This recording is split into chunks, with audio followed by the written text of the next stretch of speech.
Welcome to EFFector from the Electronic Frontier Foundation. You're listening to an audio companion to our email newsletter, keeping you on the cutting edge of digital rights issues. I'm Christian Romero. And I'm Hudson Hongo. Later, we'll be covering more of this week's top stories, as well as letting you know about upcoming opportunities to connect with EFF. But first, we'll be talking to Lena Cohen, staff technologist at EFF. She'll be discussing a recently uncovered scheme where Meta used the Facebook and Instagram apps to snoop on Android users' web history. She'll also give us some tips on how we can protect ourselves from advertiser surveillance. Christian, do you use Facebook or Instagram? To my displeasure, I do. Yeah. Yeah. D- uh, how creepy do you find the ads or the ad targeting? I mean, essentially every day I'm seeing a new ad that feels very close to what I've seen in other places. I don't love it. You don't love it. I feel very. I think they really do have my number in a disturbing manner. I think I don't have any personally fantastic anecdotes, but I know that um, when I was planning my wedding a couple years ago, my wife obviously they knew she was getting married almost before she did, right? They just have like all of the data, all of the sort of inferences, and it was totally disturbing. Yeah. I mean, I was like, oh, my phone case is dying. I need a new one. And I looked up a single phone case, and my entire feed is like video ad, all of them phone cases. It's actually a little funny how just blatant it is to me. Yeah. Well, I thought I had like a pretty good sense having read like the stories and the reporting, like all of the sort of different ways that apps like these and advertisers are collecting data on us. But the exploit we're going to talk about today goes pretty far beyond what I would have suspected, what I knew about. Here to help us explain exactly what was discovered is Lena Cohen. Welcome, Lena. Thanks for taking time to chat. No problem. Thanks for having me. So, as I understand it, something called tracking pixels were a key part of this scheme. Can you tell me what tracking pixels are? Yeah, tracking pixels are just pieces of code that companies give website developers in order to harvest data about people's activity on sites that the tech companies, don't own. So Meta, for example, encourages developers to install the Meta Pixel on their websites to facilitate ads and analytics. So website developers are sort of trading the convenience of maybe analytics and ads through Meta for a lot of their users' privacy. Um, there's a metapixel spying on you on about 1 in 5 websites. It's been higher in the past. It sort of varies.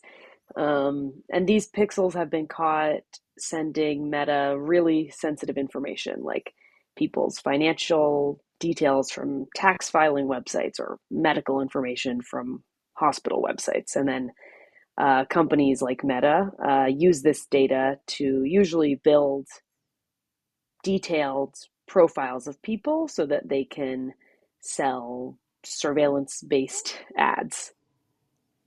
And in addition to being widespread, these tracking pixels they've been widely known about for quite some time. Those are no secret, correct?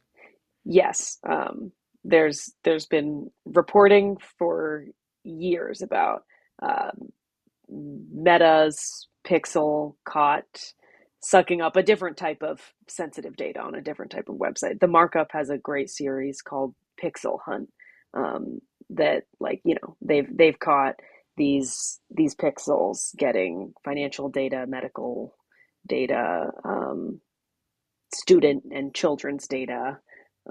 It's been widely known for years. But there's something new that these tracking pixels were discovered to be doing, and I think it's not just Meta; it's also the Russian-owned Yandex. What exactly did researchers recently find these tracking pixels were doing? Yes. So it's known that Meta's tracking code sends data from websites to Meta. But researchers just discovered a new creepy way that tracking pixels from Meta and Yandex were spying on people. So, to back up, for privacy and security reasons, apps on your phone aren't supposed to communicate with each other. Um, and Meta and Yandex exploited a technical loophole to violate this like fundamental security feature of mobile operating systems. Um, they did that. They broke this rule and they created a hidden channel between browser apps and its own apps, so that their tracking pixel could send data from websites directly to apps where people were logged in. Um, and that, yeah, there's a lot of sneaky technical tricks that they had to do to make this work and to violate this security feature. Um, but basically, doing this made it easier for Meta and Yandex to de anonymize the online activity they were already harvesting through their pixel. Um, and researchers observed this tracking trick on Android devices where people had Meta or Yandex apps. So this affected a lot of people, but not everyone. Right. And as I understand it, right, even if people were using sort of other kinds of basic uh, anonymizing features to not connect their web browsing history to Meta's data collection, this basically not just circumvented this sort of fundamental security principle, but also circumvented those kinds of privacy protection measures. Yeah, exactly. This workaround helped Meta and Yandex bypass common user privacy protections. Typically, Meta would try to link data that they get from their tracking pixel. So, like allegedly anonymous data about website visitors, they would try to link to individual Meta accounts using signals like IP addresses and cookies. But Meta made that re-identification process really easy by just sending the data to their apps where people are already logged in and identified. So if users blocked or cleared their cookies, if they hid their IP address with a VPN, if they used incognito mode, Meta made sure they could still their online activity could still be identified. And yeah, I mean, one more. I think this it's sort of a technical trick they did, so it can be hard to understand like why why it's so bad. But even in Meta's long history of violating people's privacy, like I think this technique, even if it doesn't necessarily change that much about the data that Meta is getting about people. It really stands out for how brazenly it violates like a core security feature of phones and browsers. And like once they were publicly exposed, they stopped doing it. And I think that goes to show how obviously invasive this tracking technique was if um, they were only willing to do it in secret. Right. That seemed very telling to me that even Mm-hmm. in this somewhat shady industry, this was something that was a secret. And once exposed, Met, I think, soon after released a statement about a potential miscommunication about Google's policies. Yes, exactly. I think I remember they also used miscommunication to describe what happened with Cambridge Analytica. Like Mm. that's a common deflection. And it seemed sort of notable, too, that the statement that came from Google was, I mean, I don't have the text right in front of me, but like mutedly outraged about what Meta had done. Is that correct? Yeah, I mean, I don't know that I also don't remember the statement, but like Google immediately released a fix for their Chrome browser to to shut down the technical loophole that Meta abused. All of the major browsers released fixes to make sure that this technical loophole couldn't be exploited in the way that Meta did. I'm glad you brought that up because I wanted to talk to you a little bit about what role you think web browser developers have in protecting their users against this kind of surveillance.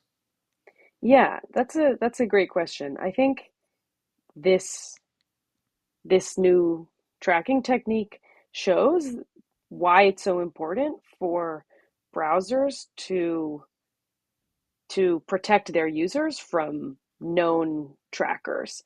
Um, Once you allow tracking code to load on a website, like there's a lot it can do to try to identify you or harvest your data. So even browsers that block third-party cookies allow online trackers to spy on you if they're allowed to load at all. Like there's other ways that this technique shows that there's other ways beyond cookies that online trackers can spy on you. And I think Google specifically um, has has a lot to do to protect its users from online tracking. Like even though they're the most popular, Google Chrome is the most popular browser, it's also the worst for your privacy and it's missing a lot of protections that other popular browsers have. So, it's good that they shut down this very brazen and obvious um, tracking technique, but they Google Chrome leaves the door wide open for Meta's other creepy tracking techniques. They don't block third-party cookies. They don't have any known tracker blocking. I think Google Chrome has a responsibility to do more to protect its users' privacy. But I can't say I'm holding my breath because their business model is based on surveillance. Google themselves, they're the top company tracking you across the web. Um, yeah, I'm not holding my breath for them to protect users from the very tracking techniques that they profit from. So, in this environment, what can individuals do to protect themselves from advertiser surveillance? Yeah, there's a lot of easy and effective steps that you can take to block online trackers. You can switch to a privacy focused browser like DuckDuckGo or Brave. They block known trackers by default. Um, if you want to keep using Chrome, or if you're using Firefox or an Edge, you can install EFF's free browser extension called Privacy Badger. Um, it stops companies from spying on you on the web. It blocks trackers like Meta's Pixel. Unfortunately, Chrome doesn't support browser extensions on Android devices. That's another thing Google should fix. But Firefox does. So if you want Privacy Badger on your phone, on your Android phone, you can install it on Firefox. There's also, I think those are quick and easy steps that you can do once and then enjoy tracker protections without thinking about them. Um, if you're feeling motivated and want to do more, EFF has some great surveillance self-defense guides. There's one guide to privacy settings on your phone that you can follow if you want to limit how much personal information is being leaked from your phone to companies. Yeah, I think that those are good starting steps, although the burden shouldn't really fall on individuals. To switch their browser or install more privacy tools to protect their data. In an ideal world, and the world that EFF fights for, your information would be private by default when you use the internet. And I think that gets to the role that lawmakers have in all of this. What do lawmakers need to do? Yeah, um, I think that this tracking technique is a really good example of why technical fixes aren't enough. We need we need a strong federal privacy law um, to protect our information online. Even though, Meta stopped using this specific privacy invasive tactic and the browsers shut it down, Meta's business model and a lot of tech companies' business models incentivize them to find increasingly invasive ways to spy on us and to bypass our privacy protections. So if we want to get out of this cycle of new tracking technique and then patchwork fixes, I think we need to ban online behavioral advertising. That's the practice of targeting ads based on your personal online activity, and that's the primary incentive for companies to track you across the web and share your personal data. So unless we target the root of the problem and the incentive companies have to spy on you, I think we'll continue to see tracking techniques that find new ways to bypass your privacy protections. Well, thanks so much for talking to us today, Lena. Thanks for taking the time. No problem. Thanks for having me. Next up, I'm going to switch back over to Christian here. What are some of this week's other top stories that subscribers can read about in EFFector? Yeah, we've got a few coming up. First, the No Fakes Act has changed, and it's so much worse. About a U.S. Senate bill that takes a flawed approach to concerns about AI generated replicas. Next, we have How Cops Can Get Your Private Online Data, summarizing the legal processes police use to obtain private online data and what can be done to improve privacy. And then last, a journalist security checklist, preparing devices for travel through a U.S. border, which was written to help journalists prepare for transit through a U.S. point of entry while preserving the confidentiality of their most sensitive information. Great. Thanks, Christian. And what are some of the opportunities to connect with EFF that are coming up?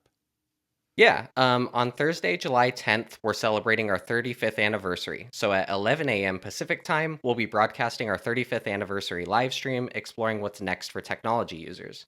And on July 18th through the 20th, we'll be at Open Sauce in San Mateo, California. You can come see me there. We're going to be there for the first time. And in August, we're excited to return to DEF CON, Black Hat USA, and B-Sides in Las Vegas. Great. Well, that's it for this week's EFFector Audio Companion. Thanks everyone for listening in.